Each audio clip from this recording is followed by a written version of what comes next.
लेकिन इतनी भीड़ पहली बार देखने को मिलता है। ये साबित करता है कि अब दुनिया की कोई ताकत एनडीए की चुनौती को चुनौती पिपराने नहीं दे सकता। ये आज साबित हो गया जिस प्रकार से आप लोग यहाँ उपस्थित हैं। मित्रों, शिव जी राय जी बोल रहे थे हंसुआ के दिया में खुरपी के गीत नहीं होना चाहिए। हम तो नहीं करने जा रहे हैं, लेकिन ऐसे जो लोग किए होंगे वो इस बात को जरूर समझ जाएं कि हंसुआ के दिया में खुरपी के गीत नहीं होना चाहिए। वैसे लोगों का बिना नाम लिए मैं और आप लोग समझ गए होंगे कि हंसुआ के दिया में खुरपी के गीत जो भी किया हो वो ठीक नहीं रहा। और शिव जी की इस बात का पालन मैं और शिव जी राय जी भी निश्चित रूप से स्वयं भी इसका पालन भविष्य में करेंगे, ऐसा पूरा विश्वास है। मित्रों, अभी बता रहे थे पवन जी मेरे विषय में कि हमने पिपरा कोठी में कुछ किया, मोतिहारी स्टेशन पर कुछ किया, केंद्रीय विश्वविद्यालय खुलवाया, रेलवे स्टेशन किया। फिर शिवजी राय जी भी बता रहे थे अपने विषय में कि वो बहुत काम किए। फिर श्याम बाबू जी भी कुछ बताना चाह रहे थे कि हमने किया। तो मैं तो समझता हूँ, लेकिन आप लोग भी समझ जाइए कि ये सारे काम नीतीश जी और मोदी न होते तो हम लोग नहीं कर पाते। देखिए, मैं एमपी था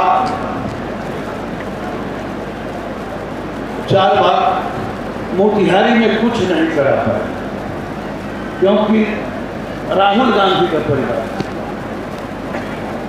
लेकिन जब मोदी आया तो 11 साल में उतना काम कराया हूँ, लेकिन मोदी के कारण कराया हूँ। ये मेरे दिमाग में जिस दिन चढ़ जाएगा कि मैं कराया तो मैं तो अस्पताल में जाने वाला हूँ। तो अस्पताल में जाने की इच्छा नहीं है हमारी।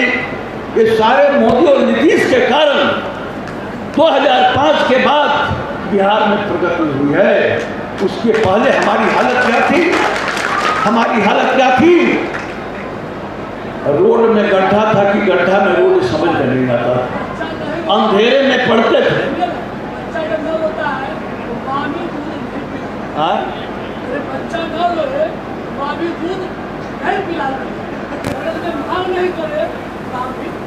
वो भी कहानी मैं आपको बताता हूँ।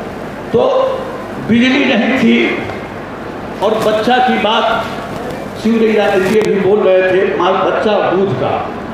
हमारी माताएं यहाँ बैठी है, याद करिए जब मोदी जी नहीं थे तो घर में लकड़ी से आप चूल्हा पर खाना बनाती थी, ठीक है ना?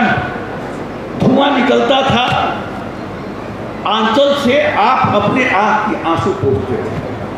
और मैं हूँ या शिवजी राय जी हूँ या जितने यहाँ लोग हैं, माँ की गोद में घिसकते घिसकते जाते थे। तो माँ जो अपने आंचल से अपने आँख की आंसू पोंछती थी, क्योंकि लकड़ी से धुआं निकलता था, तो हमारे आपके आँख से भी आंसू निकलता था। तो माँ अपने आंचल से आपकी भी आंसू पोंछती, हमारी भी आंसू पोंछती थी और अपनी भी आंसू पोंछती थी, लकड़ी से खाना बनाती थी। देश के ऐसे 11 करोड़ माताओं की हालत थी, इन 11 करोड़ माताओं के आंख के आंसू को किसने पूछा? लकड़ी से खाना बनाने से मुक्ति किसने दिलाई? मोदी ने दिलाई और घर घर सिलेंडर पहुंचाने का काम किया।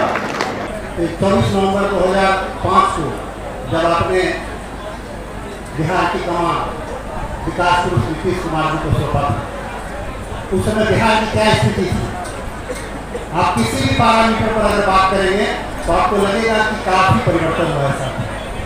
चाहे रोड की स्थिति हो, पूर्व के वक्ताओं ने रोड के बारे में बताया, बिजली के बारे में बताया। मैं थोड़ा संक्षिप्त बताना चाहता हूँ साथियों। पहले बिजली की क्या स्थिति थी?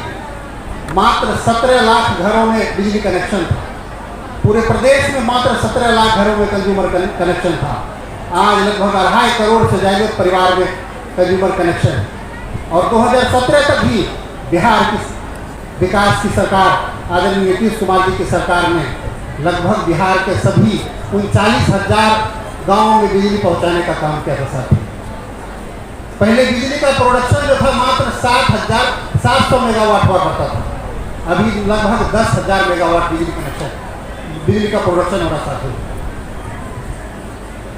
और पहले बिजली कभी कभार आती थी, अभी 23 से 24 घंटे बिजली रहती है। रोड की क्या स्थिति थी पहले? हम लोग को याद है कि जब हम समस्तीपुर में एक जगह हॉस्पिटल खोले थे तो सिनेमा चौक पर लोगों ने धान लगाकर विरोध किया था। बड़े बड़े रोड का स्थिति खराब थी। यहाँ से पटना जाने में लगभग आपको पूरा दिन लग जाता था साथियों। आज 2.5 से 3 घंटा में पटना पहुँच जाते हैं। अभी मेरीन ड्राइव के बारे में हमारे गुजरात के साथी बता रहे थे, फ्लाइट में साथ आ रहे थे, तो उन्होंने बताया कि पहले जब हम बिहार जाते थे तो रोड के नाम से कांप जाते थे, और अभी बिहार जाते हैं तो लगता है कि कितना परिवर्तन हो गया। बिहार के किसी भी कोने से आप रात दिन लॉ एंड ऑर्डर का भी स्थिति सुधर गया है। जब चाहे चल सकते हैं और कम से कम समय में आप राजधानी पहुंच सकते हैं साथियों। मैं हाल में भी विधानसभा स्तरीय कार्यक्रम के सिलसिले में मधेपुरा गया हुआ था, और मधेपुरा से पटना जाकर के रात का फ्लाइट भी पकड़ लिया। पहले मधेपुरा से यहाँ आने में 2-2 दिन लग जाता था। तो साथियों काफ़ी परिवर्तन हुआ है। चाहे हेल्थ केयर की बात हो, पहले के अस्पताल में जानवर घुमा करता था, पेशेंट के बेड पर कुत्ता बैठता था। आज हॉस्पिटल में इतना फुटफॉल बढ़ा है, हॉस्पिटल में इतना पेशेंट की संख्या बढ़ गई है, काफ़ी सुधार हुआ। आप सब अवगत है इस बात से। पहले हम MBBS जो है मात्र हमारे यहाँ 510 MBBS बनाने की क्षमता थी हमारे पास। आज 3,000 से ज़्यादा MBBS प्रोडक्शन करने की हमारे पास क्षमता है। मेडिकल कॉलेज की संख्या में काफ़ी सुधार हुआ, इंजीनियरिंग कॉलेज की संख्या में काफ़ी सुधार हुआ। यहाँ तक पॉलिटेक्निक कॉलेज से लेकर के हर कॉलेज में, पहले एम्स में था। जब एनडीए की सरकार बनी तो 2008 में पहली बार बिहार में एम्स की स्थापना हुई, और अभी आपने देखा दरभंगा में भी एम्स बन रहा है। तो निश्चित रूप से हर क्षेत्र में, यहाँ मोतिहारी में सेंट्रल यूनिवर्सिटी बनेगा, किसी ने कल्पना नहीं किया था। मोतिहारी में भी सेंट्रल यूनिवर्सिटी बन गया। तो साथियों काफ़ी सुधार हुआ है, आप सब जानते हैं। और बिहार में बिजली की जो स्थिति अच्छी हुई, इसलिए लालटेन कोई देखना नहीं चाहता सर। लालटेन की कोई जरूरत नहीं, इसलिए लालटेन युग में जाने की मंशा हमारी नहीं है साथी। लोग कहेंगे कि कैसे समझेंगे कि हॉस्पिटल में सुधार हुआ, हेल्थ इंफ्रास्ट्रक्चर में सुधार हुआ, तो आप बताएंगे साथियों। एक इंडिकेटर होता है, पैरामीटर होता है जिसको कहते हैं infant mortality rate. Infant mortality rate पहले 61 था, मतलब अगर 1 लाख बच्चा जन्म होता था तो उसमें 61 बच्चा मर जाया करता था। अब मात्र ये घटकर 29 पर चला आया है।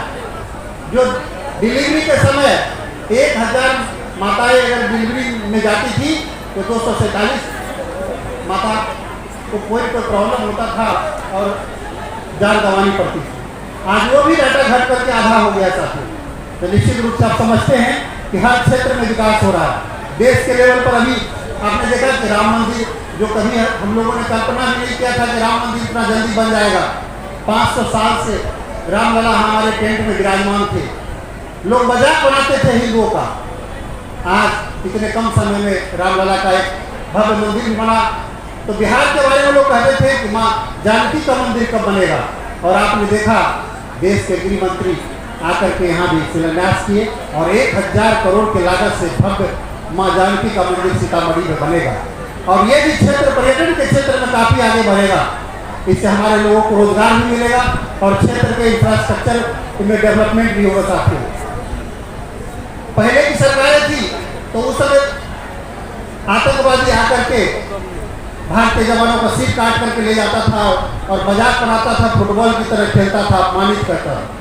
तो आपने केंद्रीय राज्य मंत्री राजभूषण निषाद को सुना और साथ ही मोतिहारी सांसद राधा मोहन सिंह को भी सुना है किस तरीके से एनडीए सरकार के द्वारा बिहार में काम किया जा रहा है। लोगों को बिजली, सड़क, पानी, घर, इन तमाम चीजों की सुविधाएं जो मिल रही हैं उसको गिनवाते हुए मंच से ये नेता नजर आए हैं। आपने वीडियो में देखा है। फिलहाल के लिए इतना ही। साथ ही चैनल को सब्सक्राइब करें, फेसबुक पेज को लाइक करें। वीडियो देखने के लिए आपका धन्यवाद।